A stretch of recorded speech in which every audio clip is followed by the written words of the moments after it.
Sahabat-sahabat Kristus, suatu sukacita besar di surga kita dapat berjumpa dalam saat teduh hari ini.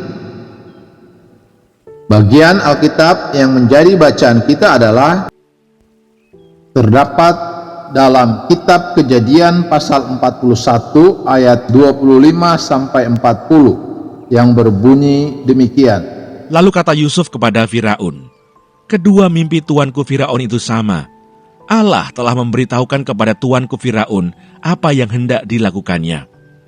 Ketujuh ekor lembu yang baik itu ialah 7 tahun, dan ketujuh bulir gandum yang baik itu ialah 7 tahun juga.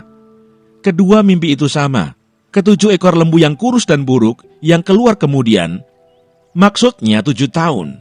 Demikian pula ketujuh bulir gandum yang hampa dan layu oleh angin timur itu, maksudnya akan ada 7 tahun kelaparan. Inilah maksud perkataanku ketika aku berkata kepada tuanku Firaun.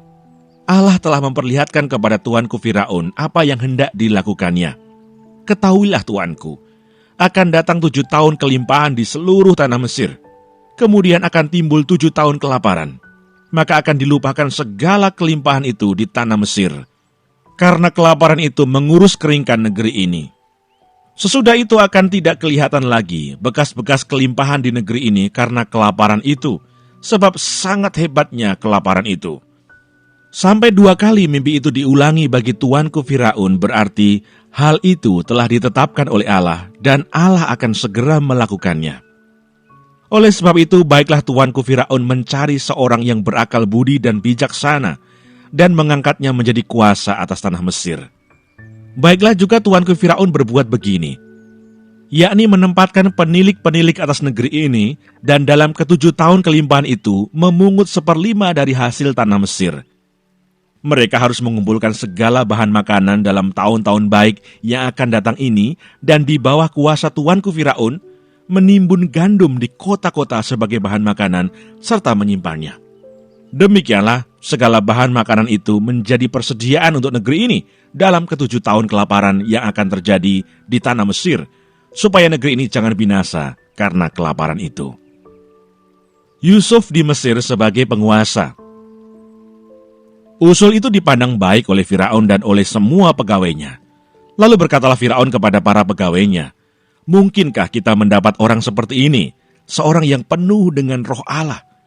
Kata Firaun kepada Yusuf, "Oleh karena Allah telah memberitahukan semuanya ini kepadamu, tidaklah ada orang yang demikian berakal budi dan bijaksana seperti engkau. Engkaulah menjadi kuasa atas istanaku, dan kepada perintahmu seluruh rakyatku akan taat. Hanya tahta inilah kelebihanku daripadamu." Sahabat-sahabat Kristus, ayat hafalan yang akan menjadi perenungan khusus kita hari ini adalah dari kitab Kejadian pasal 41 ayat 25 yang berbunyi demikian. Lalu kata Yusuf kepada Firaun, "Kedua mimpi tuanku Firaun itu sama. Allah telah memberitahukan kepada tuanku Firaun apa yang hendak dilakukannya." Sahabat-sahabat Kristus, mari kita merenungkan bagian ini di bawah tema pengurangan risiko bencana. Sahabat-sahabat Kristus, pernahkah Anda mendengar istilah program pengurangan risiko bencana atau PRB yang lebih populer disebut Disaster Risk Reduction, DRR? Program ini memetakan tingkat kerentanan dan kerawanan suatu daerah terhadap bencana, juga kapasitas dan daya dukung yang bisa digunakan untuk bertindak sebelum, saat, dan sesudah terjadi bencana. Umumnya, jumlah korban dan tingkat kerusakan yang tidak perlu dapat berkurang dibandingkan jika tanpa persiapan sama sekali. Sahabat-sahabat Kristus, dalam kedaulatannya Tuhan menjadikan Yusuf sebagai pemimpin program pengurangan risiko bencana untuk memelihara bangsa Israel melewati kelaparan hebat. Atas hikmat Tuhan, Yusuf menafsirkan mimpi Firaun tentang masa kelimpahan dan masa kelaparan hebat yang akan melanda negeri itu.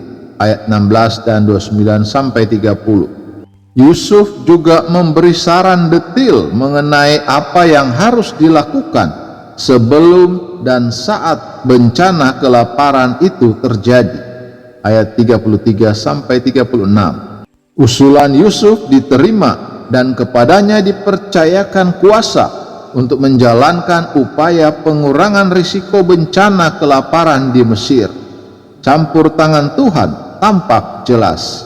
Sahabat-sahabat Kristus, Firaun sendiri mengakui bahwa Yusuf adalah seorang yang penuh dengan roh Allah. Ayat 38. Sangatlah bijak mempercayakan masa depan negeri ke tangan orang yang memiliki hikmat dari Tuhan sendiri. Ayat 39 sampai 40. Sahabat-sahabat Kristus, datangnya bencana tak dapat diduga.